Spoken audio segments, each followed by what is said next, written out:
경고한다.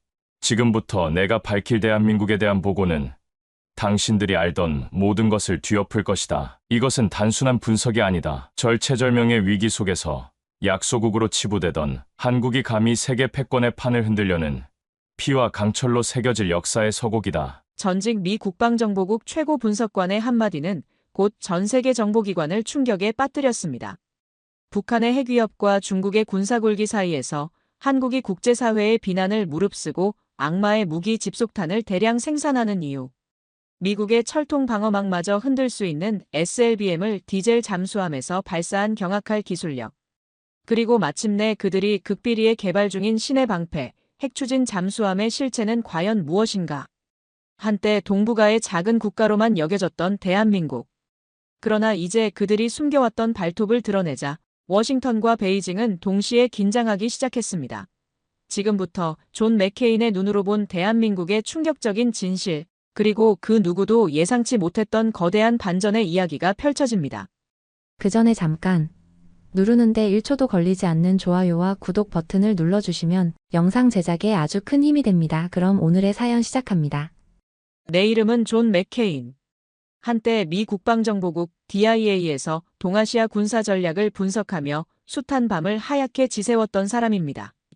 차가운 모니터 불빛 아래에서 위성 사진을 판독하고 암호화된 통신을 해독하며 보이지 않는 전쟁의 최전선에서 진실을 추적했었습니다. 지금은 퇴역하여 워싱턴 외곽에서 조용히 지내고 있지만 여전히 나의 귀와 눈은 세계 곳곳에서 벌어지는 미묘한 힘의 움직임, 특히 동북아시아라는 화약고의 작은 불씨 하나하나에 쏠려 있습니다.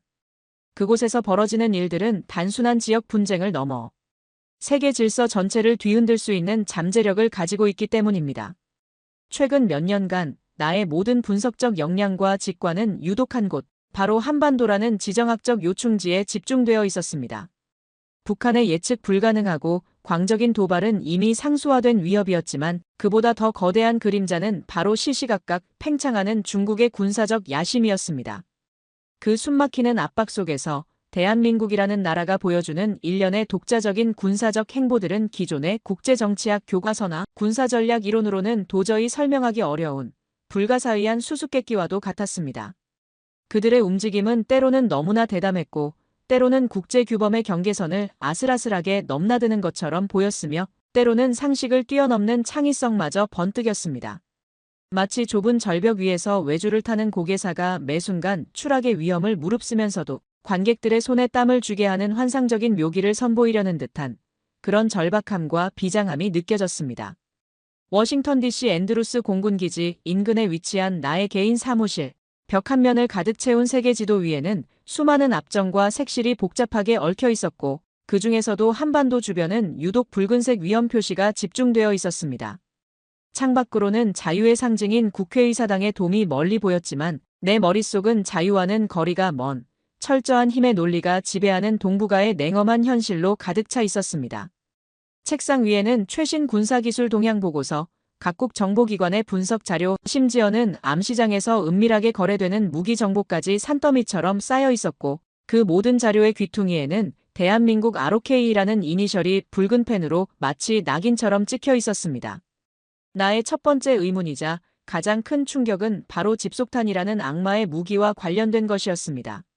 하나의 폭탄이 공중에서 수백 개의 작은 자탄으로 나뉘어 축구장, 수십 개 면적을 순식간에 초토화시키는 이 무기는 그 무차별적인 살상력과 높은 불발탄 비율로 인해 전 세계 123개국이 생산과 사용을 금지한 대표적인 비인도적 무기입니다.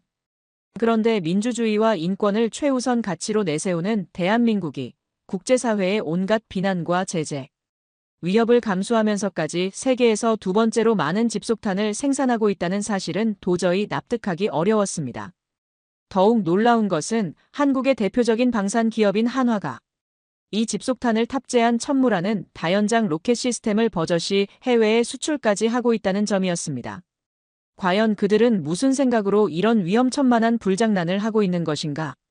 아니면 우리가 알지 못하는 어떤 절박한 이유라도 있는 것인가?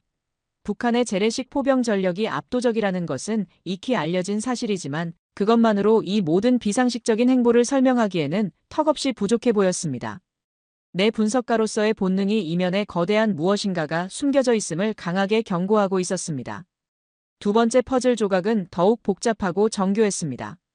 몇 달 전 한국이 독자적으로 개발한 3,000톤급 디젤 잠수함, 도산 안창호함에서 잠수함 발사 탄도미사일, 즉 SLBM의 시험 발사에 성공했다는 뉴스가 전 세계 군사정보계를 강타했습니다. SLBM은 지상 발사 핵미사일, 전략 폭격기와 함께 핵 억지력의 3대 축을 이루는 핵심 전략 무기입니다. 은밀하게 적진 깊숙이 침투하여 보복 공격을 감행할 수 있는 SLBM 탑재. 잠수함은 그 존재 자체만으로도 상대에게 엄청난 심리적 압박감을 주는 궁극의 병기입니다. 그런데 핵추진 잠수함도 아닌 수중 자막 능력의 한계가 명확한 디젤 잠수함에서 이토록 정교하고 위험한 SLBM 발사에 성공했다는 것은 한국의 잠수함 기술과 미사일 기술이 이미 세계 최고 수준에 근접했음을 의미하는 것이었습니다. 전 세계 군사 전문가들은 경악을 금치 못했고 동시에 수많은 의혹이 꼬리를 물고 피어올랐습니다. 한국은 과연 디젤 잠수함의 한계에 만족할 것인가? 아니면 이것은 더 큰 야망을 위한 전주곡에 불과한가? 그들의 시선은 이미 저 심해의 지배자, 핵추진 잠수함을 향하고 있는 것은 아닌가? 만약 그렇다면 핵 확산 금지 조약과 미국의 강력한 반대라는 거대한 장벽을 어떻게 넘어설 계획인가? 혹시 그들은 이미 미국의 감시망을 피해 극비리의 핵잠수함 개발 프로젝트를 상당 부분 진척시킨 것은 아닐까? 머릿속은 수만 개의 물음표로 가득 찼고 심장은 미지의 영역을 탐험하는 탐험가처럼 세차게 뛰기 시작했습니다. 한국의 이러한 일련의 움직임들은 나에게 마치 거대한 암호문처럼 다가왔습니다. 집속탄, 천무, SLBM, 그리고 보이지 않는 핵잠수함의 그림자. 이 각각의 단어들은 위험하고 도발적으로 느껴졌지만 만약 이 암호들을 정확히 해독하고 그 의미를 올바르게 연결할 수만 있다면 나는 동북아시아의 미래 권력 지도를 새로 그릴 수 있을지도 모른다는 강렬한 예감에 사로잡혔습니다. 나는 곧바로 한국의 국방백서, 공개된 군사훈련 영상 기록물, 방위산업체들의 기술 보고서, 심지어는 한국 내부에서 은밀하게 흘러나오는 단편적인 정보 조각들까지 닥치는 대로 수집하고 분석하기 시작했습니다. 마치 고고학자가 고대 유적의 파편들을 맞추어 사라진 문명의 비밀을 밝혀내듯 나는 한국이라는 나라가 가진 진짜 저력, 그리고 그들이 가슴 깊이 숨기고 있는 담대한 야망이 무엇인지 알아내기 위해 모든 지적 능력을 총동원했습니다. 얼마 지나지 않아 나는 국방정보국 시절 한솥밥을 먹었던 오랜 동료이자 현재 국방부에서 동아시아 정책을 총괄하는 핵심 브레인인 리처드 암스트롱에게 전화를 걸었습니다. 리처드는 나와는 정반대로 지극히 현실적이고 신중하며 때로는 지나치게 보수적인 성향을 가진 인물이었습니다. 그는 한국의 최근 군사적 행보에 대해 깊은 우려와 불만을 가지고 있었고 우리의 대화는 시작부터 팽팽한 긴장감이 감돌았습니다. 존, 오랜만이군. 자네도 요즘 한국 때문에 골치가 아프겠지? 그 친구들 도대체 무슨 생각을 하는 건지 모르겠네. 리처드의 목소리는 전화기 너머에서도 그의 굳은 표정을 짐작하게 할 만큼 차갑고 건조했습니다. 물론이네, 리처드. 자네 심정 충분히 이해하네. 특히 집속탄 문제와 SLBM 개발 건은 보통 심각한 문제가 아닐세. 국제사회의 시선도 곱지 않고 말이야. 보통 심각한 정도가 아니지, 존.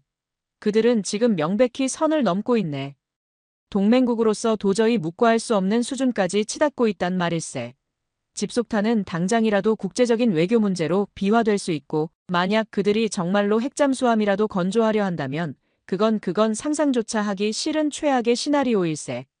리처드는 격앙된 목소리로 말을 쏟아냈습니다. 그의 분노 속에는 한국에 대한 실망감과 함께 미국의 통제력이 약화될지도 모른다는 불안감이 뒤섞여 있는 듯 했습니다. 하지만 리처드, 우리가 혹시 놓치고 있는 것은 없을까? 그들이 왜 그토록 위험해 보이는 선택을 감행할 수밖에 없는지, 그 행동의 이면에 숨겨진 그들만의 절박한 이유나 혹은 우리가 아직까지 파악하지 못한 고도의 전략적 계산이 깔려 있는 것은 아닐까? 나의 조심스러운 질문에 리처드는 잠시 침묵을 지켰습니다.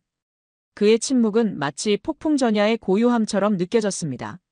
존, 자네 특유의 그 분석가적 호기심과 상상력이 또 발동한 모양이군. 하지만 명심하게. 때로는 복잡하게 얽힌 문제의 해답은 의외로 단순한 곳에 있을 수 있네. 그들의 과도한 군사적 욕심이 결국 동북아의 평화와 안정을 해치고 우리 모두를 위험에 빠뜨릴 수 있다는 사실을 말일세. 리처드의 경고는 날카로운 비수처럼 내 가슴에 와닿았습니다. 그의 말은 분명 일리가 있었고 합리적인 판단이었지만 나는 그의 말을 전적으로 수긍할 수가 없었습니다. 나의 오랜 정보 분석 경험은 종종 국가의 비이성적으로 보이는 행동 뒤에는 오히려 처절할 만큼 이성적인 생존 본능이나 혹은 상상을 초월하는 치밀하고 대담한 계획이 숨겨져 있음을 수없이 목격하게 했기 때문입니다. 나는 리처드와의 통화를 마치고 다시 책상 위에 산처럼 쌓인 자료들로 시선을 돌렸습니다. 한국의 위험한 줄타기 뒤에 숨겨진 진실을 밝혀내기 위한 나의 고독한 분석은 이제부터가 진짜 시작이었습니다. 가장 먼저 그리고 가장 깊이 파고들어야 할 문제는 역시 국제적인 비난의 한복판에 서 있는 한국의 집속탄 문제였습니다.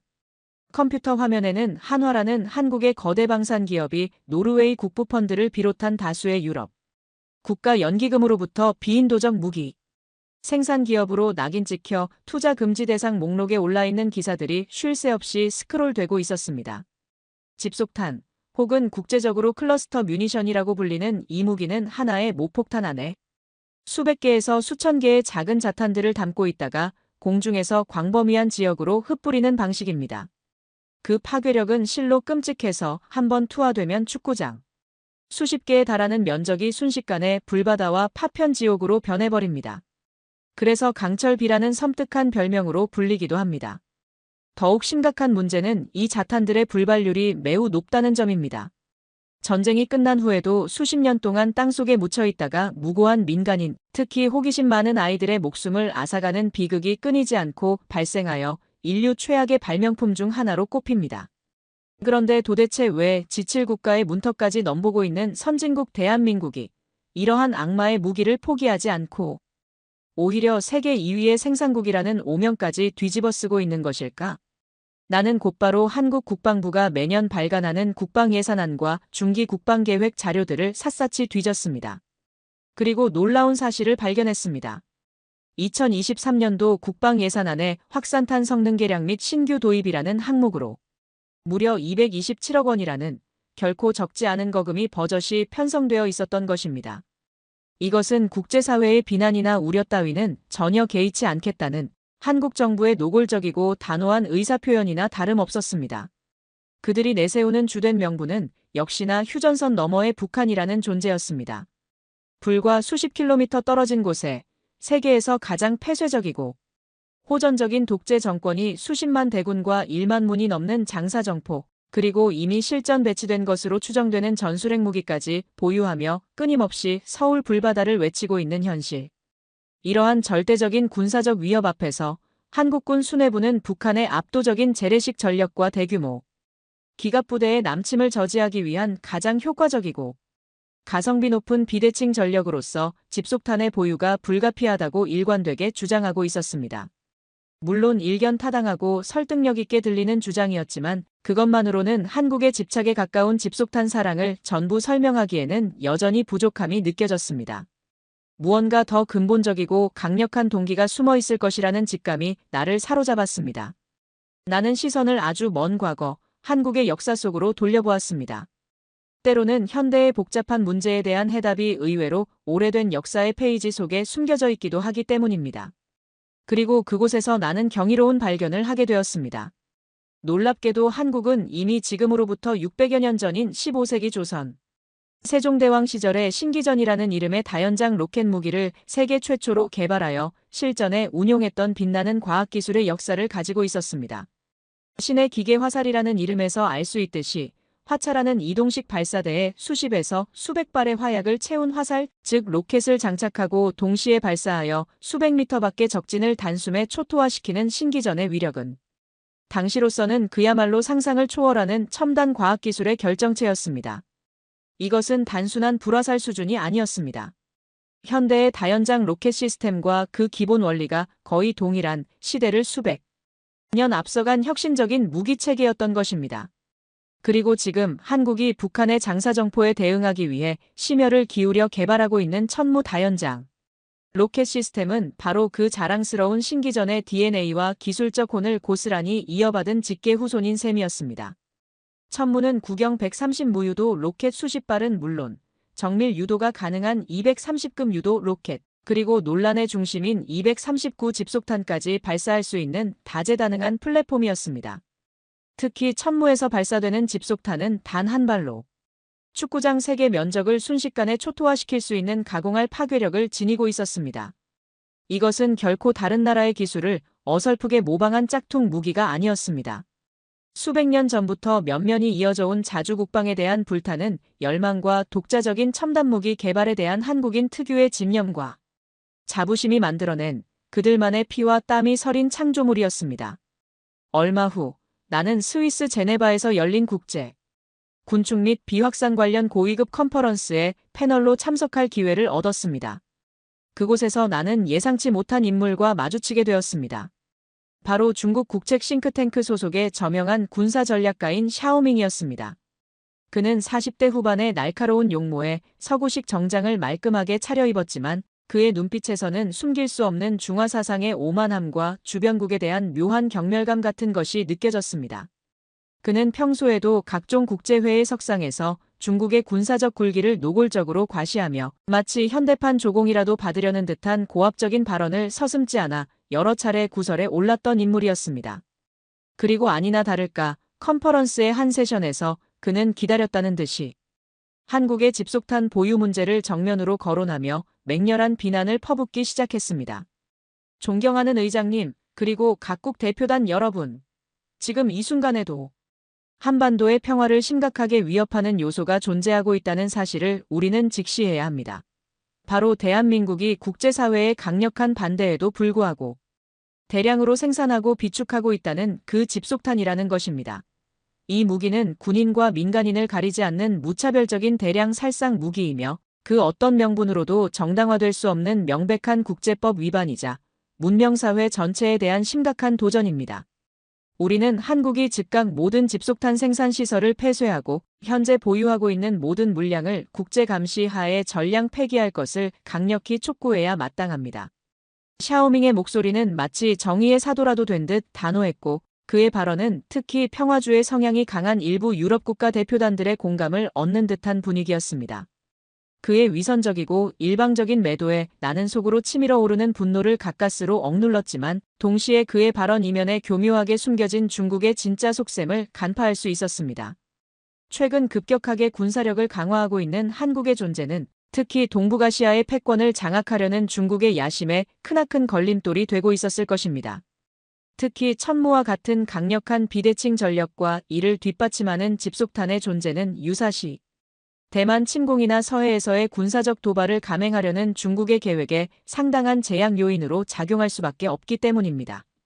샤오밍의 발언은 표면적으로는 인도주의를 내세우고 있었지만 실제로는 한국의 군사적 역량을 약화시키려는 중국의 계산된 정치적 공세였던 것입니다. 나는 즉시 발언 기회를 신청하여 단상에 올랐습니다. 청중들의 시선이 일제히 나에게 쏟아졌고 샤오밍은 팔짱을 낀 채 못마땅한 표정으로 나를 쏘아보고 있었습니다. 나는 잠시 숨을 고르고 차분하지만 단호한 어조로 반론을 시작했습니다. 존경하는 샤오밍 박사님의 우려와 인도주의적인 관점에 대해 충분히 공감하고 존중합니다. 집속탄이라는 무기가 가진 비인도적인 측면과 잠재적인 위험성에 대해서는 그 누구도 이견이 없을 것입니다. 그러나 우리는 이 문제를 논함에 있어 대한민국이라는 나라가 처한 극도로 특수하고 엄중한 안보 환경을 결코 간과해서는 안 된다는 점을 강력히 말씀드리고 싶습니다. 나는 잠시 말을 멈추고 청중석을 천천히 둘러보았습니다. 몇몇 참석자들은 고개를 끄덕이며 나의 발언에 귀를 기울이는 듯 했습니다. 여러분도 잘 아시다시피 한국은 여전히 지구상에 유일하게 남아있는 냉전의 유산이자 세계에서 가장 예측 불가능하고 위험한 정권과 총구를 맞대고 있는 분단국가입니다. 불과 수십 킬로미터 떨어진 휴전선 너머에는 김정은이라는 젊은 독재자가 통치하는 북한이 수백만 대군과 세계 4위 규모의 재래식 포병 전력 그리고 이미 실전 배치 단계에 들어선 것으로 평가되는 다수의 핵탄두와 각종 탄도미사일을 보유한 채 끊임없이 서울 점령과 남한 해방을 공언하며 군사적 위협을 가하고 있습니다. 만약 전면전이 발발한다면 개전 초기에 수시간 내에 수만 발의 방사포탄이 서울을 비롯한 수도권에 비 오듯 쏟아질 것이라는 시뮬레이션 결과는 결코 과장이 아닙니다. 이러한 절대적이고 실존적인 위협 앞에서 한국이 자국민의 생명과 재산을 보호하고 국가의 존립을 지키기 위해 최소한의 방어적 억지력이라도 확보하려는 처절한 노력을 단순히 국제법 위반이나 학살무기라는 자극적인 단어로 매도하고 폄훼하는 것은 과연 공정하고 객관적인 평가라고 할 수 있겠습니까? 내 목소리는 나도 모르게 점점 더 힘이 실리고 있었습니다. 샤오밍의 얼굴은 싸늘하게 굳어 있었고 그는 불편한 심기를 감추지 못했습니다. 물론 그 어떤 무기도 무고한 민간인의 희생을 정당화할 수는 없습니다. 그것은 문명사회의 기본 원칙입니다. 하지만 한국이 집속탄을 개발하고 비축하는 것은 결코 타국을 침략하거나 선제 공격을 하기 위한 것이 아닙니다. 그것은 압도적인 북한의 군사력에 맞서 최소한의 방어적 균형이라도 이루려는 생존을 위한 처절한 자구책의 일환일 수 있다는 점을 우리는 깊이 이해해야 합니다. 마치 작은 다윗이 거대한 골리앗의 위협에 맞서기 위해 자신의 몸에 맞는 작은 돌팔매를 준비하는 것처럼 말입니다. 우리는 어떤 사안을 평가할 때 그 표면적인 현상만을 보고 성급하게 비난의 화살을 날리기 전에 그 이면에 숨겨진 복잡한 맥락과 절박한 현실을 먼저 직시하려는 노력이 필요하다고 생각합니다. 컨퍼런스 홀에는 잠시 무거운 침묵이 흘렀습니다. 나의 발언이 끝나자 몇몇 서방 국가의 군사, 전략가들과 외교관들이 나에게 다가와 한국의 특수한 안보 상황과 입장에 대해 더 자세한 설명을 듣고 싶다는 진지한 관심을 표명했습니다.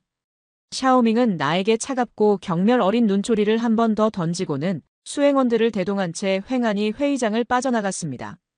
나는 그와의 짧지만 강렬했던 공개적인 논쟁을 통해 한국의 집속탄 보유가 단순한 군사적 옵션의 문제를 넘어선 그들의 생존과 직결된 불가피한 선택일 수 있다는 확신을 더욱 굳히게 되었습니다. 그리고 동시에 한국의 이러한 자주국방을 향한 강력한 의지가 중국과 같은 주변 강대국들에게는 얼마나 큰 위협이자 눈엣 가시로 받아들여지고 있는지를 다시 한번 생생하게 확인할 수 있었습니다. 한국의 앞날은 결코 순탄치 않을 것이라는 예감이 들었습니다. 집속탄 문제에 대한 분석을 일단락 지은 나는 이제 시야를 좀 더 거시적인 차원으로 확장하여 미중 패권 경쟁이라는 거대한 지정학적 게임판 위에서 한국의 역할과 전략적 가치가 어떻게 변화하고 있는지를 면밀히 살펴보기 시작했습니다. 최근 몇 년간 중국의 군사력 팽창, 특히 해군력 증강에 대한 그들의 야심은 실로 경천동지할 수준이었습니다. 마치 잠에서 깨어난 거대한 용이 포효하며 하늘로 승천하려는 듯한 기세였습니다. 이미 함정의 총톤수와 척수에서는 전통의 해양 강국인 미국을 바짝 추격하고 있었고 항공모함도 벌써 3척이나 건조하여 실전 배치를 눈앞에 두고 있었습니다.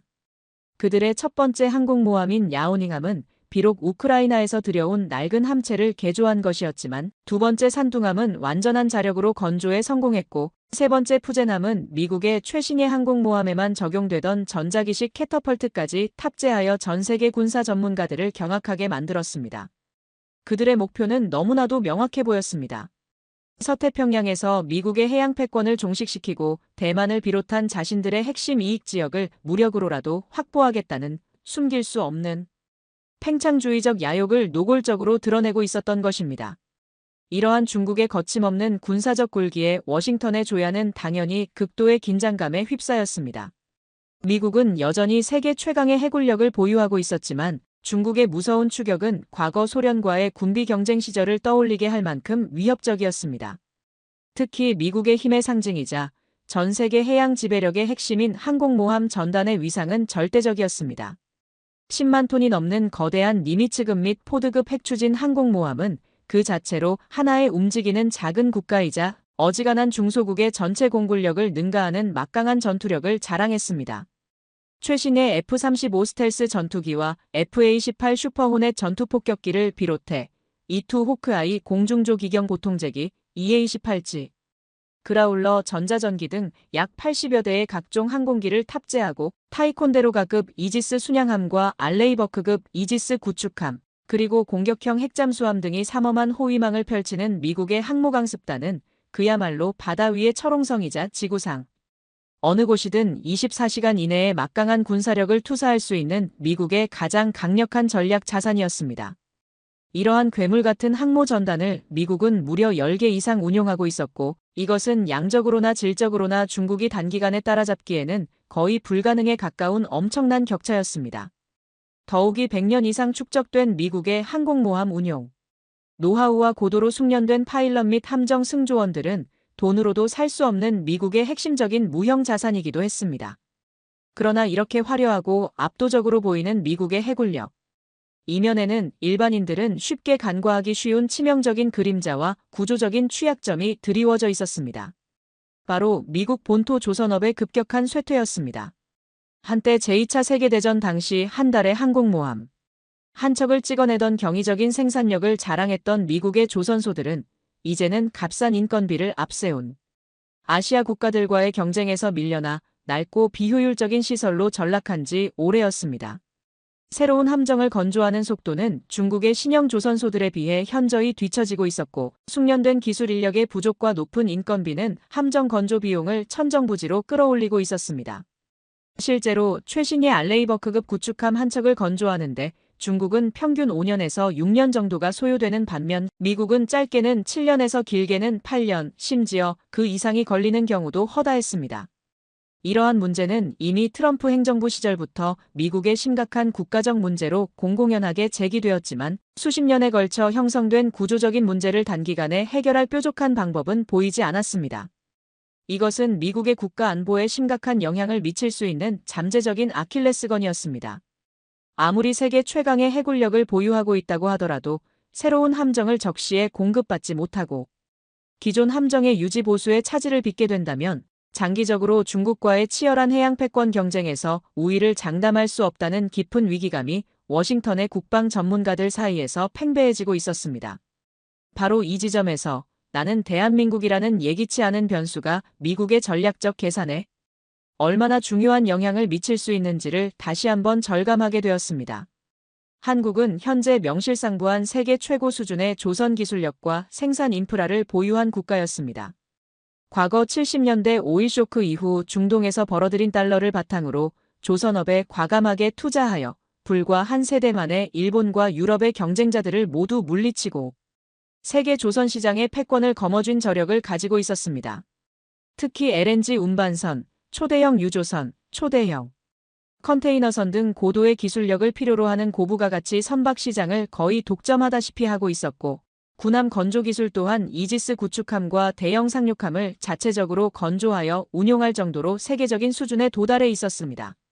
만약 미국이 자국의 부족한 조선업 생산 역량을 보충하고 중국의 해군력 팽창에 효과적으로 대응하기 위해 외부의 도움이 절실히 필요하다면 그 최적의 파트너는 두말할 나위 없이 바로 한국일 수밖에 없었습니다.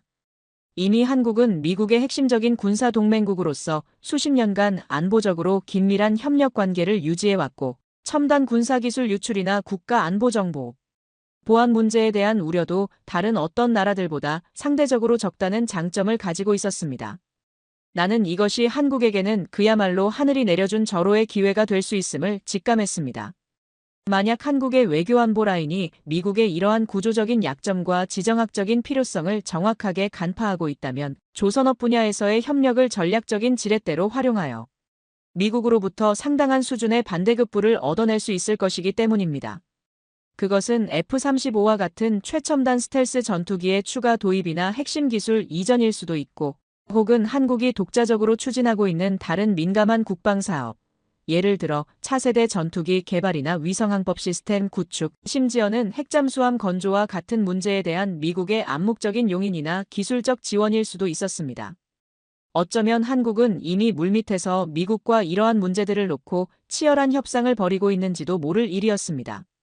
그들이 최근 국제사회의 따가운 시선에도 불구하고 집속탄 생산을 강행하고 미국의 전통적인 영향력 아래 있는 SLBM 개발에 성공하며 독자적인 목소리를 높이는 배경에는 바로 이러한 미국의 약점을 교묘하게 파고들어 자신들의 전략적 공간을 확보하려는 고도의 계산된 외교술과 배짱이 숨겨져 있을 가능성을 결코 배제할 수 없었습니다. 한국은 더 이상 냉전 시대의 수동적인 방어자나 미국의 군사적 보호에 의존하는 존재가 아니었습니다. 그들은 미중 패권 경쟁이라는 거대한 체스판 위에서 때로는 미국의 필요를 채워주는 충실한 동맹으로, 때로는 자신들의 국익을 관철시키기 위해 과감한 배팅도 서슴지 않는 능동적이고 주체적인 플레이어로 진화하고 있었던 것입니다.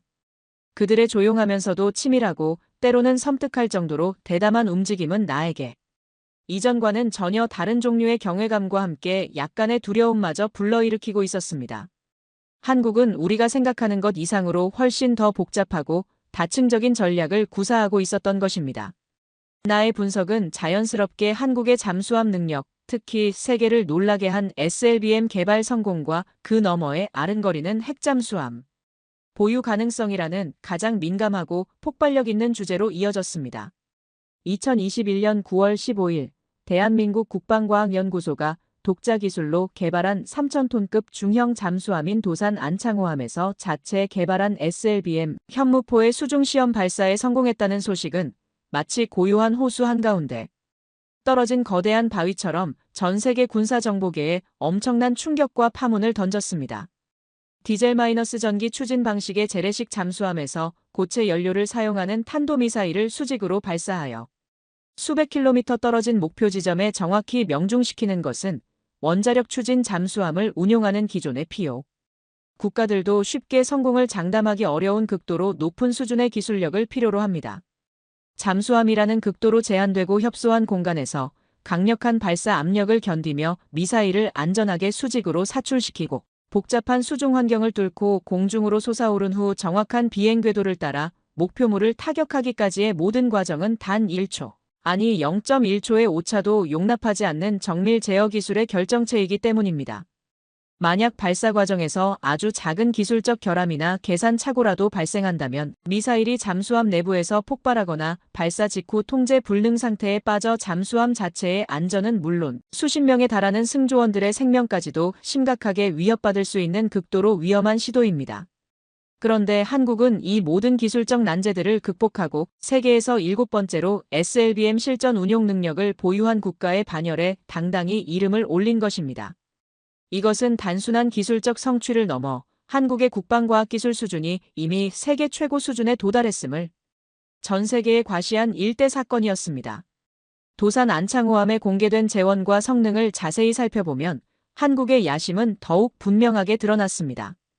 비록 디젤 전기 추진 방식의 재래식 잠수함으로 분류되지만 최신 공기분류 추진 장치를 탑재하여 수중 잠항 지속 시간을 기존 잠수함에 비해 2주 이상 획기적으로 늘렸고 함교탑 후방에 6셀의 수직 발사관을 장착하여 SLBM 외에도 함대지, 순항미사일 등 다양한 종류의 전략 타격 무기를 운용할 수 있도록 설계되었습니다. 일부 군사 전문가들은 이 수직 발사관의 숫자가 향후 건조될 후속함에서는 8셀 혹은 10셀까지 늘어날 가능성이 높다고 분석하기도 했습니다. 이것은 한국 해군이 단순히 연안 방어 수준을 넘어 원거리 타격 능력과 전략적 억제력까지 갖춘 대양 해군으로의 도약을 꿈꾸고 있음을 명백히 보여주는 증거였습니다. 하지만 나의 진짜 의문은 여기서부터 시작되었습니다. 과연 한국은 이 정도 수준의 디젤 잠수함 전력에 만족할 것인가? 그들의 궁극적인 목표는 과연 무엇인가? 혹시 디젤 잠수함에서의 SLBM 운용 성공은 더 원대한 목표, 즉 핵추진 잠수함 보유를 위한 기술적 디딤돌이자 대외적인 명분 쌓기에 불과한 것은 아닐까? 해외의 저명한 해군 전략 분석가이자 잠수함 전문 저널리스트인 H.I. 서트는 자신의 영향력 있는 블로그 커버트 쇼어스에 기고한 글에서 한국 해군이 공개한 도산 안창호급 잠수함과 SLBM의 조합은 동북아시아의 해군력 균형에 중대한 변화를 가져올 새로운 게임 체인저의 등장을 예고하는 것일 수 있다고 평가하며 한국의 놀라운 기술 발전에 대한 찬사를 아끼지 않았습니다. 그러나 동시에 그는 매우 조심스럽지만 의미심장한 분석을 덧붙였습니다. 한국이 핵잠수함 건조에 필요한 기술적, 산업적 기반을 상당 부분 갖추고 있다는 점을 고려할 때 그들이 언젠가는 핵추진 잠수함 개발이라는 금단의 영역에 도전할 가능성을 완전히 배제하기는 어렵다. 그의 이러한 분석은 단순한 추측을 넘어 상당한 근거를 가지고 있는 것으로 보였습니다. 핵추진 잠수함은 디젤 잠수함과는 비교할 수 없는 거의 무한에 가까운 잠항 능력과 압도적인 수중 기동성을 자랑합니다. 이론적으로는 단 한 번의 핵연료 장전으로 수십 년 동안 물 위로 부상할 필요 없이 전 세계의 바닷속을 은밀하게 작전할 수 있으며 최대 30노트가 넘는 빠른 속도로 이동할 수 있어 적에게 탐지되거나 추적당할 위험도 현저히 낮습니다.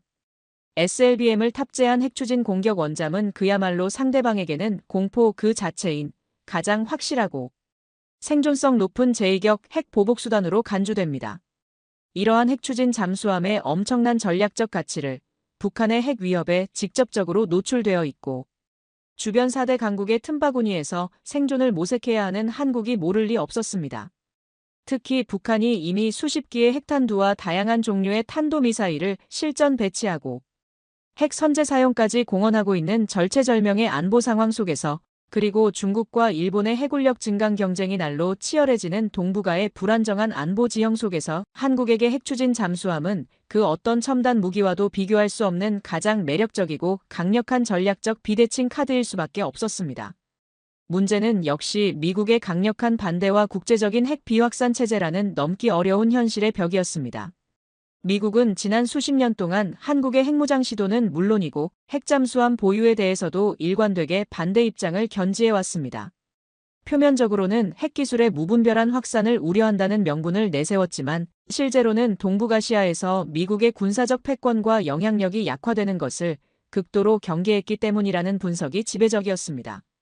한국이 독자적인 핵추진 잠수함 전력을 보유하게 된다면 그것은 곧 미국의 대북 군사 전략과 한미 연합방위 체제에 중대한 변화를 가져올 수밖에 없기 때문입니다.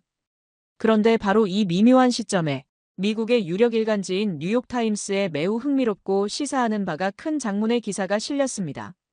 한국, 오랜 수건인 핵잠수함 건조의 길 열리나 새로운 소형 원자로 개발이 돌파구 될 수도라는 제목의 이 기사는 한국 정부가 남동부 해안의 월성 원자력 발전소 인근 부지에 오는 2025년 완공을 목표로 총 6,540억 원이라는 막대한 예산을 투입하여 차세대 소형 모듈 원자로를 연구하고 실증하기 위한 대규모 국가 연구단지를 비밀리에 조성 중이며 국내외의 일부 저명한 원자력 전문가들은 이것이 사실상 한국 해군의 미래 핵추진 잠수함에 탑재될 원자로 개발을 위한 핵심 전초기지가 될 수 있다고 강력하게 분석하고 있다는 충격적인 내용을 담고 있었습니다.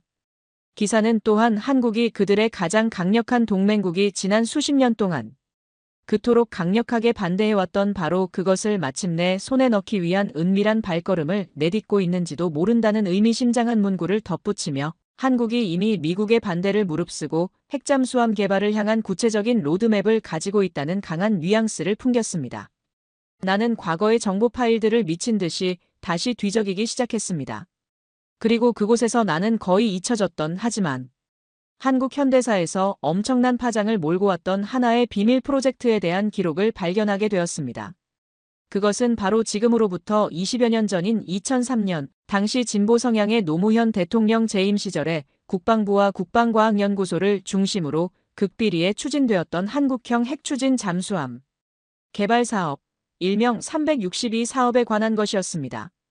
이 계획은 당시 프랑스 해군이 운용하던 최신의 바라쿠다급 핵추진 공격 원잠을 모델로 삼아 오는 2020년까지 총 3척의 한국형 핵잠수함을 독자적으로 건조하여 실전에 배치한다는 그야말로 상상을 초월하는 야심찬 내용이었습니다. 그러나 이 거대한 비밀 사업은 안타깝게도 정보관리의 허점을 드러내며 국내 언론에 그 존재가 폭로되었고 곧바로 미국의 강력한 외교적 압력과 제동에 부딪히면서 결국 사업 착수 1년여 만에 전면 백지화되고 말았던 비운의 역사였습니다.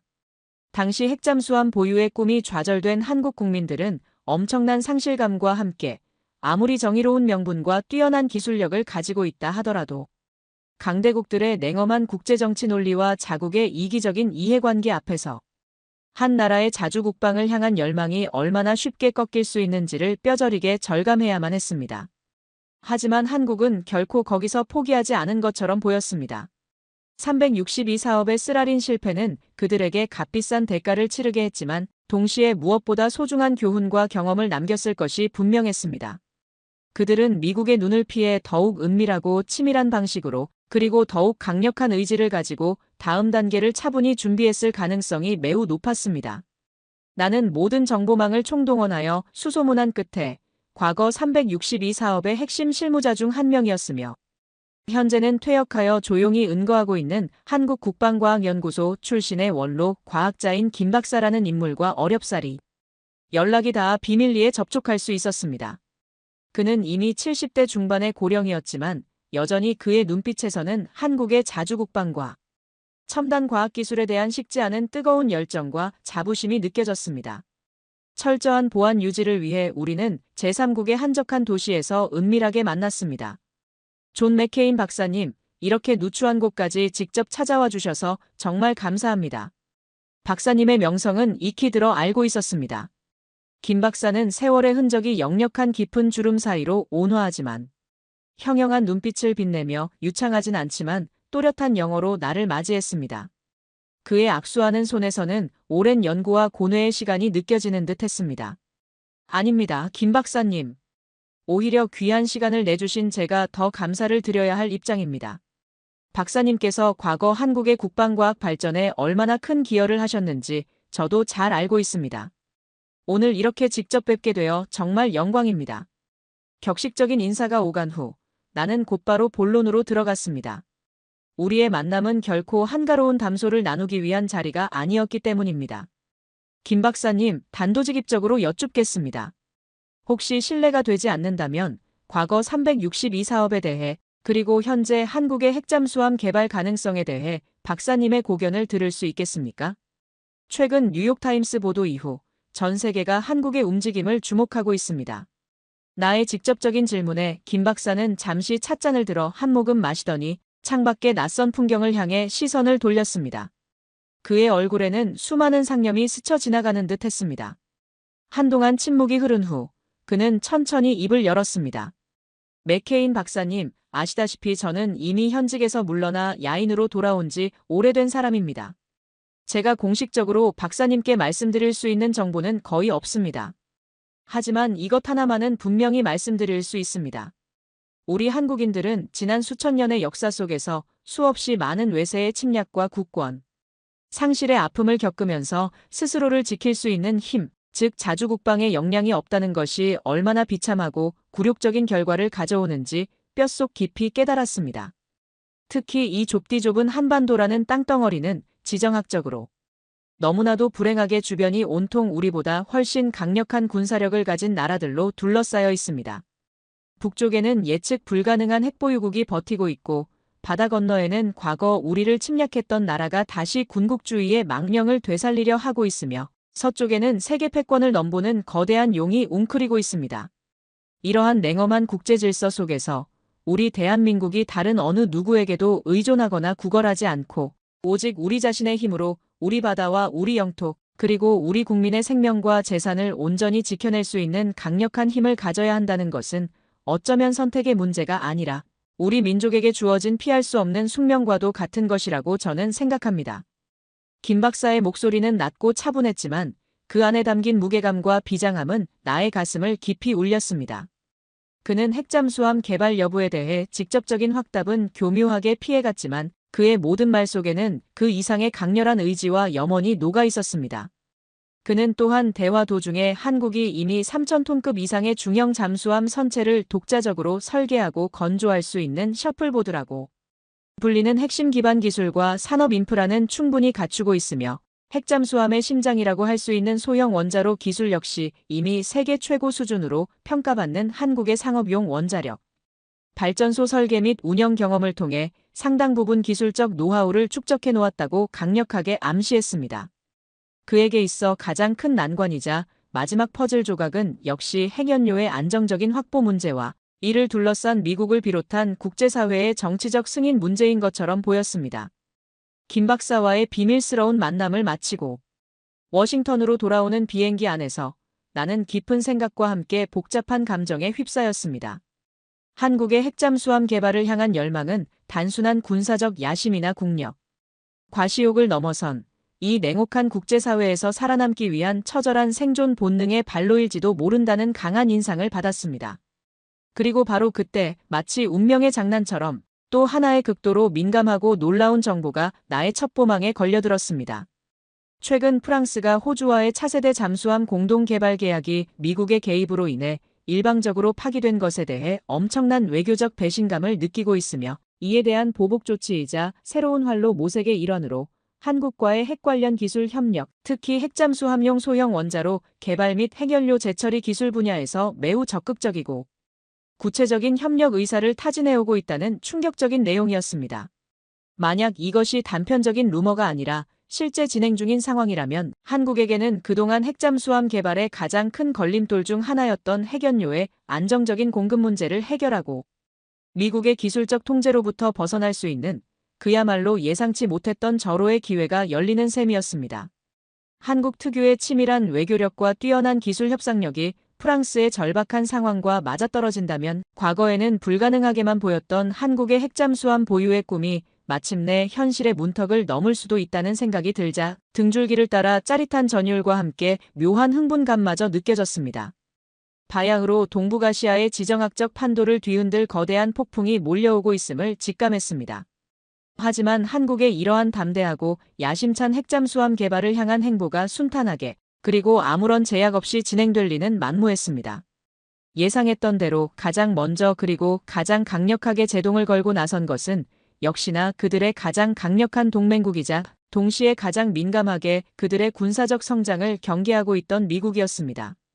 프랑스와의 핵잠수함 관련 기술 협력설이 워싱턴 정가에 파다하게 퍼지기 시작한 것은 김 박사와의 비밀 회동 이후 불과 며칠이 지나지 않아서였습니다.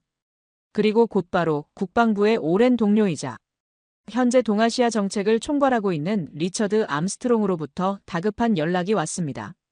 그의 목소리는 이전의 그 어떤 통화 때보다 훨씬 더 격앙되고 단호했으며 그 안에는 깊은 실망감과 함께 일종의 배신감마저 서려 있는 듯 했습니다. 존, 아무래도 자네가 한국에 대해 너무 깊숙이 그리고 너무 긍정적으로만 파고든 것 같다는 생각이 드는군. 우리가 최근 입수한 최고 등급의 정보 보고에 따르면 한국은 핵잠수함 개발을 단순히 내부적으로 검토하는 수준을 훨씬 넘어선 것으로 판단되네. 프랑스 측과의 물밑 접촉도 이미 사실로 확인되었고 심지어 구체적인 기술 이전 품목과 방식에 대한 논의까지 오고 갔다는 정황도 포착되었네. 존, 이것은 명백히 한미 상호방 위조약의 정신을 훼손하고 동북아시아의 군사적 균형을 심각하게 위협하며 나아가 국제적인 핵 비확산 체제에 대한 정면 도전일세. 우리 미국 정부는 동맹국의 이러한 독단적이고 위험한 행동을 결코 좌시하거나 용납하지 않을 걸세. 리처드의 말은 사실상 미국의 공식적인 최후 통첩이나 다름없었습니다. 그의 격앙된 어조 속에는 만약 한국이 이러한 핵잠수함 개발 시도를 즉각 중단하지 않는다면 미국은 모든 가능한 외교적, 경제적, 심지어 군사적 수단까지 동원하여 이를 저지할 것이라는 서슬퍼런 경고가 담겨 있었습니다. 동맹의 신뢰를 저버리고 그 선을 넘는 행위는 그 어떤 이유로도 용납될 수 없다는 것을 한국 측에 분명히 전달하게 될 걸세. 리처드의 이 마지막 말은 마치 무거운 쇠망치처럼 내 가슴을 내리쳤습니다.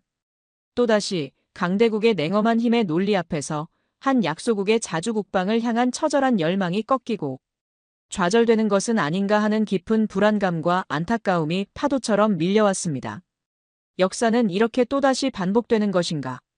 엎친 데 덮친 격으로 서해 건너편의 거대한 이웃, 중국 역시 노골적인 불쾌감과 함께 강력한 군사적 압박을 시작했습니다. 얼마 전 제네바 국제군축 컨퍼런스에서 나에게 공개적으로 망신을 당했던 중국 국책연구소의 군사전략가 샤오밍은 마치 기다렸다는 듯이 중국 공산당의 입장을 대변하는 관영 매체인 환구시보와의 단독 인터뷰에서 한국의 분수를 모르는 헛된 군사적 망상은 위대한 중화민족의 강력한 힘과 단호한 의지 앞에 결국 처참하게 좌절되고야 말 것이라며 저급하고 원색적인 비난을 거리낌 없이 퍼부었습니다. 그리고 며칠 후 중국 인민해방군 해군은 보란듯이 항공모함, 랴오닝함과 산둥함을 동시에 출격시켜 서해 전역에서 대규모 연합 해상 기동 훈련을 감행했습니다.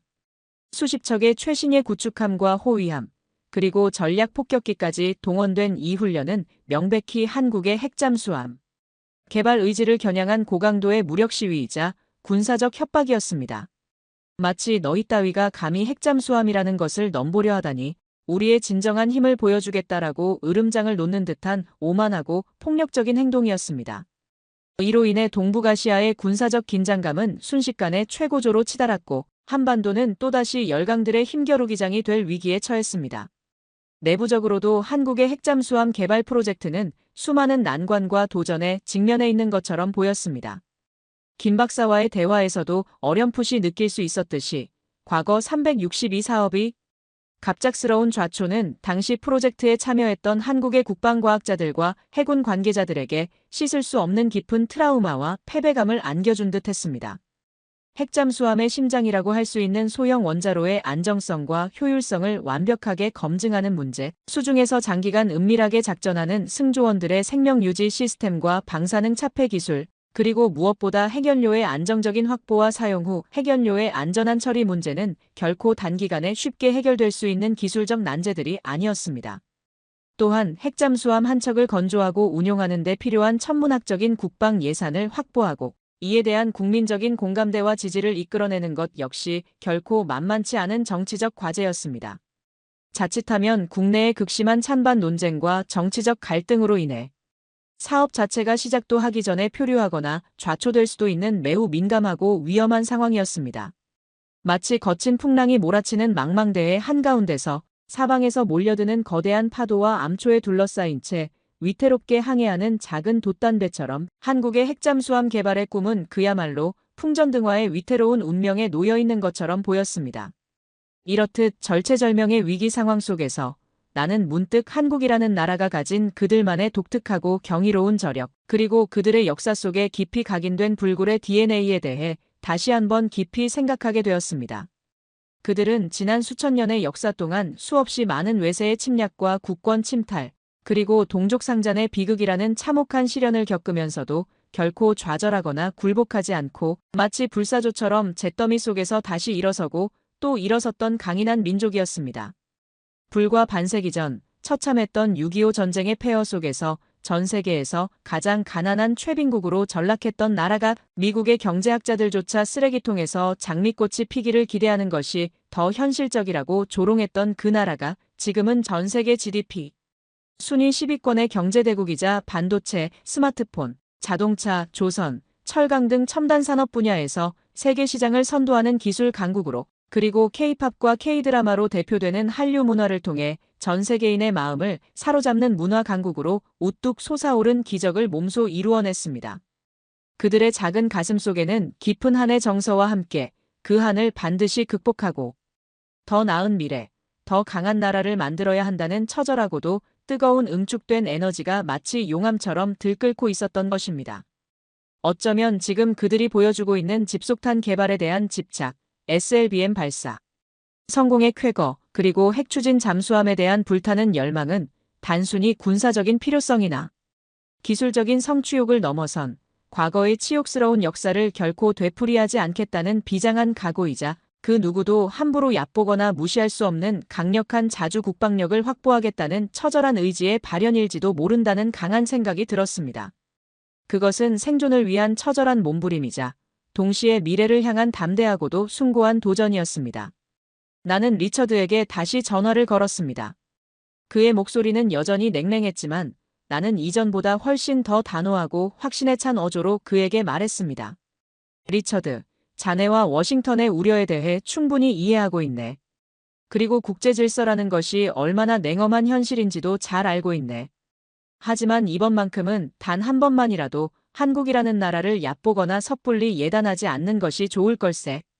그들은 우리가 상상하는 것 이상으로 훨씬 더 강인하고 훨씬 더 치밀하며 훨씬 더 절박하네. 그리고 만약 그들이 정말로 이 모든 난관과 압박을 이겨내고 그들의 한계를 뛰어넘는 역사적인 무언가를 보여준다면 그것은 단순히 동북아시아의 군사적 균형을 바꾸는 것을 넘어 세계 질서의 새로운 패러다임을 여는 신호탄이 될지도 모르네. 두고 보게. 그들은 분명 우리를 다시 한번 놀라게 할 걸세. 내 목소리에는 나도 모르게 어떤 예언자와도 같은 확신과 함께 한국이라는 미지의 대륙을 탐험하는 탐험가의 뜨거운 열정 같은 것이 담겨 있었습니다. 한국이라는 거대한 수수께끼의 마지막 퍼즐 조각을 맞추기 위한 나의 여정은 이제 곧 대단원의 클라이맥스를 향해 숨가쁘게 치닫고 있었습니다. 그리고 마침내 운명의 그날이 밝았습니다.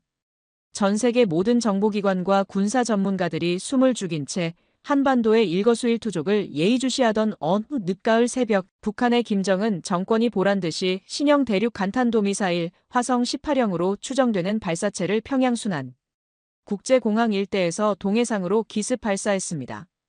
이 미사일은 높은 각도로 발사되어 수천 킬로미터를 비행한 후 일본의 배타적 경제수역 내에 정확히 낙하했으며 정상 각도로 발사했을 경우 미국 본토 전역을 타격할 수 있는 충분한 사거리를 가졌음이 입증되었습니다. 국제사회는 즉각 유엔 안전보장이사회를 긴급 소집하여 북한의 무모하고 불법적인 도발을 일제히 강력히 규탄하는 성명을 쏟아냈고 한반도를 둘러싼 군사적 긴장감은 그 어느 때보다도 극도로 높아졌습니다. 미국과 일본은 즉각 연합공중훈련을 실시하며 강력한 경고 메시지를 보냈고 중국과 러시아는 북한을 두둔하는 듯한 모호한 태도를 취하며 상황을 더욱 복잡하게 만들었습니다. 그야말로 일촉즉발의 위기감이 한반도 상공을 뒤덮었고 전 세계는 또다시 핵전쟁의 공포에 휩싸이는 듯 했습니다. 바로 그때 그 누구도 예상치 못했던 방식으로 대한민국 정부가 전 세계를 향해 단호하고도 엄중한 긴급 성명을 발표했습니다. 대한민국 정부와 국군은 북한 정권의 그 어떤 형태의 군사적 도발과 위협도 결코 용납하지 않을 것이며 만약 북한이 우리의 영토와 국민의 생명을 단 한치라도 위협한다면 그 즉시 상상할 수 없는 강력하고 압도적인 응징에 직면하게 될 것임을 이 자리를 빌려 엄중히 경고한다.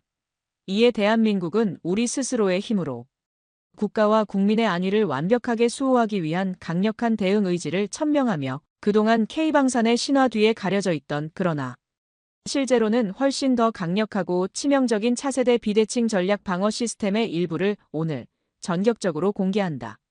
대한민국 대통령의 단호한 성명 발표가 끝나기가 무섭게 한국의 주요 방송사들은 일제히 정규 방송을 중단하고 긴급 속보를 쏟아내기 시작했습니다. 그 내용은 실로 전 세계를 경악시키기에 충분했습니다.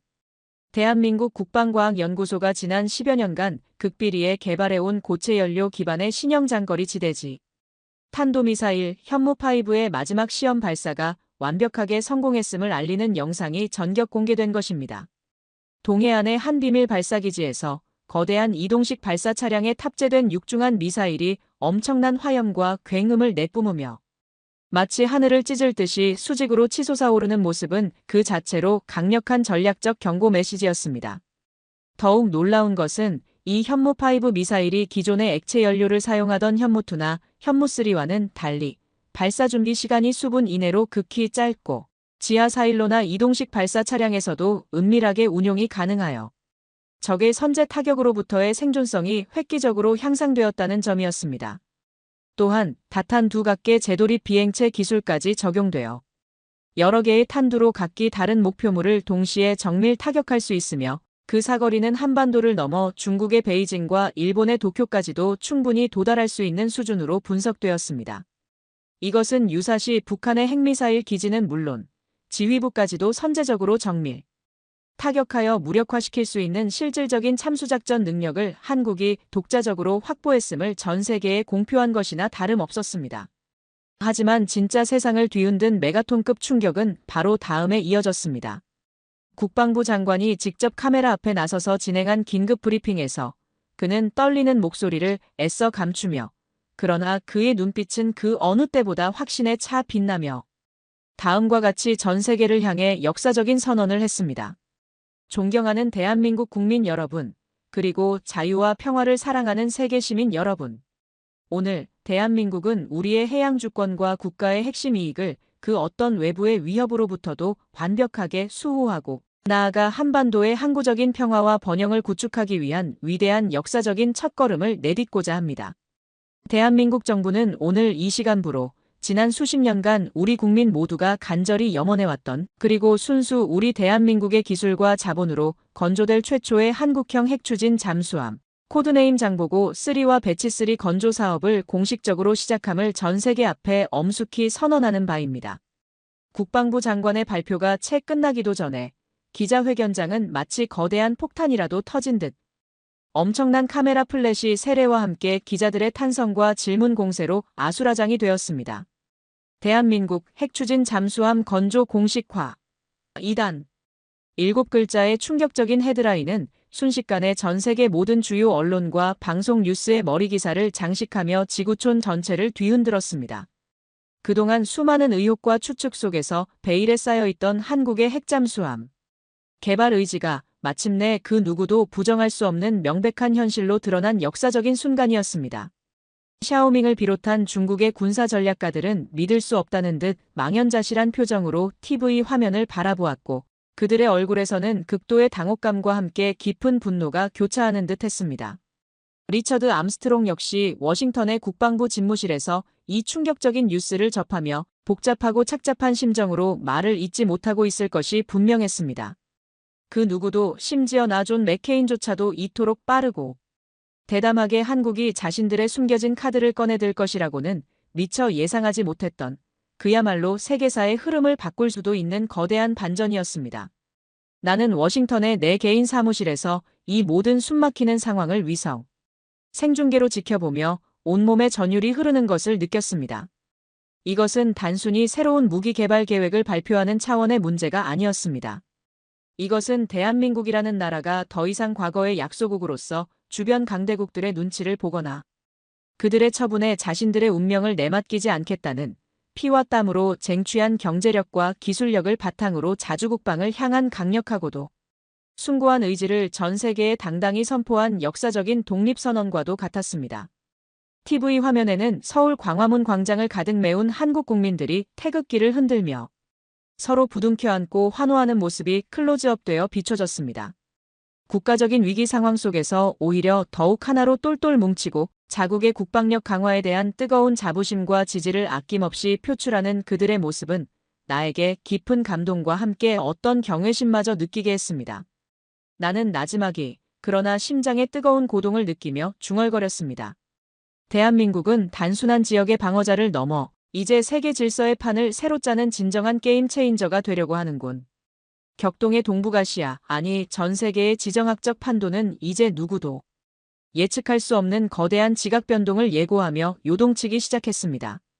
모든 것이 마치 한 편의 숨막히는 첩보 영화처럼 폭풍처럼 지나간 후 나는 며칠 밤낮을 꼬박 세우며 그동안의 모든 분석과 관찰, 그리고 직감을 종합하여 최종 보고서를 작성했습니다. 수십 페이지에 달하는 보고서의 결론은 단호하고 명확했습니다. 대한민국은 더 이상 과거의 변방 약소국이 아니다. 그들은 북한의 끊임없는 핵 위협과 주변 강대국들의 치열한 패권, 경쟁이라는 살얼음판과도 같은 최악의 안보 환경 속에서도 스스로를 지켜낼 수 있는 강력한 의지와 세계 최고 수준의 방산 기술력을 동시에 갖추었으며 이제 국제안보 지형과 미래 세계 질서에 중대한 영향을 미칠 새로운 핵심 변수로 급부상했다. 나는 또한 보고서의 말미에 한국의 이러한 자주적인 군사력 강화 노력이 단기적으로는 동북아시아의 군사적 긴장감을 다소 높이는 것처럼 보일 수도 있겠지만 장기적으로는 오히려 이 지역의 힘의 균형을 새롭게 맞추고 어느 한쪽의 일방적인 군사적 모험주의나 섣부른 도발을 효과적으로 억제하는 역설적이지만 매우 중요한 안정화 기제로 작용할 수도 있다는 조심스러운 전망을 덧붙였습니다. 물론 이러한 긍정적인 시나리오가 현실화되기 위해서는 앞으로 한국이 얼마나 현명하고 책임감 있는 자세로 자신들이 확보한 강력한 힘을 절제하고 운용하며 국제사회와의 긴밀한 소통과 협력을 통해 신뢰를 구축해 나가느냐에 달려있을 것이라는 단서도 잊지 않았습니다. 보고서를 백악관과 국방부에 제출하고 며칠 후 나는 오랜만에 개인적인 휴가를 내어 복잡한 워싱턴을 떠나 직접 한국을 방문하기로 결정했습니다.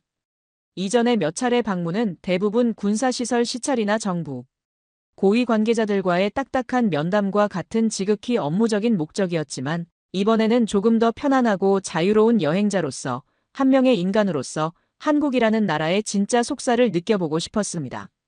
나는 서울의 번화한 강남 거리를 하며 빌딩 숲 사이로 넘쳐나는 젊은이들의 생동감 넘치는 에너지와 세련된 도시 풍경에 감탄했고 유네스코 세계문화유산으로 지정된 고즈넉한 창덕궁 후원을 거닐며 수백 년을 이어온 그들의 유구한 역사와 깊이 있는 문화의 향기에 흠뻑 취했습니다. 그리고 여행의 마지막 날, 나는 무거운 마음으로 판문점과 비무장지대를 찾았습니다. 살벌한 정적이 흐르는 공동경비구역의 군사분계선 앞에서 한반도의 분단이라는 비극적인 현실을 두 눈으로 직접 마주하며 평화와 통일에 대한 그들의 간절하고도 애절한 염원을 가슴 깊이 느낄 수 있었습니다. 녹슨 철조망 너머로 보이는 황량한 북녘 땅은 여전히 굳게 닫힌 채 침묵하고 있었지만 언젠가는 이념의 장벽이 무너지고 저 철조망이 걷히는 날 남과 북의 사람들이 자유롭게 서로 오가며 함께 웃고 노래할 수 있는 그런 기적 같은 날이 반드시 오리라는 막연하지만 뜨거운 희망을 품어보았습니다. 워싱턴으로 돌아오는 비행기 안에서 나는 창밖으로 끝없이 펼쳐진 검푸른 태평양 바다를 한참 동안 말없이 내려다보았습니다. 그리고 그 바다 건너편에 있을 작지만 강한 나라, 대한민국의 모습을 가만히 떠올려 보았습니다. 그 좁은 땅덩어리 위에서 수많은 사람들이 지금 이 순간에도 각자의 삶 속에서 열심히 웃고 때로는 울고 치열하게 사랑하며 살아가고 있을 것입니다. 그들의 소중하고 평범한 일상을 지키기 위해 그들의 아이들에게 더 안전하고 평화로운 미래를 물려주기 위해 대한민국은 그토록 처절하게 그리고 그토록 눈물겹게 스스로를 강하게 만들어야만 했던 것입니다. 나는 문득 비행기 창문에 비친 내 자신의 모습을 바라보며 한 가지 중요한 깨달음을 얻었습니다.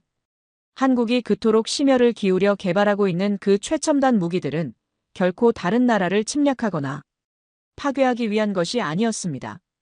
그것은 이 땅에 다시는 전쟁이라는 끔찍한 비극이 되풀이되지 않도록 하기 위한 그리고 그 누구도 감히 넘보지 못하도록 하기 위한 평화를 향한 그들의 간절한 외침이자 강력한 의지의 표현이었던 것입니다. 이제 전 세계는 그들의 진심 어린 외침에 겸허히 귀를 기울여야 할 때였습니다. 며칠 후 다시 워싱턴의 일상으로 돌아온 나는 사무실에서 주요 외신들을 꼼꼼히 체크했습니다. 예상대로 한국의 핵추진 잠수함 건조 공식화 선언은 전 세계적으로 엄청난 파장을 일으키며 뜨거운 감자로 떠올랐지만 동시에 한국의 경이적인 국방과학 기술력과 자주 국방을 향한 불굴의 의지에 대한 국제사회의 재평가도 함께 활발하게 이루어지고 있었습니다. 한때는 미국의 군사 원조가 없이는 하루도 버티기 힘들었던 나라, 전쟁의 폐허 속에서 모든 것을 처음부터 다시 시작해야 했던 나라가 이제는 독자적인 기술력으로 세계 최고 수준의 첨단 무기 시스템을 개발하고 심지어 해외에 대량으로 수출까지 하는 K방산의 신화를 써내려가고 있다는 사실은 더 이상 일부 군사 전문가들 사이에서만 회자되는 낯선 이야기가 아니었습니다. 나는 책상 한쪽에 가지런히 정리해둔 한국 관련 비밀 정보 파일들을 한참 동안 말없이 넘겨보며 그들의 예측 불가능하지만 동시에 무한한 가능성으로 가득 찬 미래에 대한 어떤 막연한 기대감과 함께 묘한 존경심마저 느끼고 있는 나 자신을 발견했습니다. 사무실 창밖으로 포토맥 강의 잔잔한 물결 위로 붉은 저녁 노을이 아름답게 물들고 있었습니다. 나는 언젠가 그리 멀지 않은 미래에 대한민국의 기술력과 혼이 담긴 자랑스러운 핵추진 잠수함이 저 광활한 태평양의 푸른 물살을 힘차게 가르며 위풍당당하게 항진하는 모습을 상상해 보았습니다. 그것은 단순한 하나의 군사적 상징물을 넘어 온갖 역경과 시련을 이겨내고 마침내 스스로의 운명을 개척해 나가는 한 위대한 국가의 불굴의 의지와 찬란한 미래를 전 세계에 당당히 보여주는 가슴 벅찬 감동의 장면이 될 것이 틀림없었습니다. 그렇습니다. 나 존 맥케인 전직 미 국방정보국 최고 분석관의 임무와 분석은 아직 끝나지 않았습니다. 대한민국이라는 이름의 저 작지만 위대한 나라는 앞으로 또 어떤 상상 초월의 놀라운 이야기로 우리 모두를 다시 한번 경악시키고 감동하게 할 것인지 나는 두 눈을 부릅뜨고 계속해서 관심 있게 지켜볼 것입니다. 그리고 그들의 성공과 번영을 진심을 다해 응원할 것입니다. 이것이 바로 제가 지난 수년간 목격하고 분석한 그리고 가슴으로 느낀 대한민국의 현재와 미래에 대한 솔직하고도 생생한 기록입니다. 오늘 이야기가 대한민국 국민 여러분께는 가슴 벅찬 자긍심과 뜨거운 감동을 그리고 전 세계의 시청자 여러분께는 대한민국이라는 나라를 새롭게 이해하고 그들의 저력을 재발견하는 소중한 계기가 되었기를 진심으로 바랍니다. 대한민국의 앞날에 더 큰 번영과 영광 그리고 무엇보다 항구적인 평화가 함께하기를 간절히 기원하며 오늘 이야기는 여기서 모두 마무리하도록 하겠습니다. 저의 이야기에 끝까지 귀 기울여주신 모든 분들께 진심으로 감사드립니다. 여러분의 구독과 좋아요, 그리고 대한민국의 빛나는 미래를 응원하는 여러분의 뜨거운 댓글은 저에게 그 무엇과도 바꿀 수 없는 큰 힘과 격려가 됩니다. 다음에는 더욱 흥미롭고 놀라운 이야기로 다시 찾아뵐 것을 약속드립니다. 시청해주셔서 대단히 감사합니다. 부디 평안하십시오.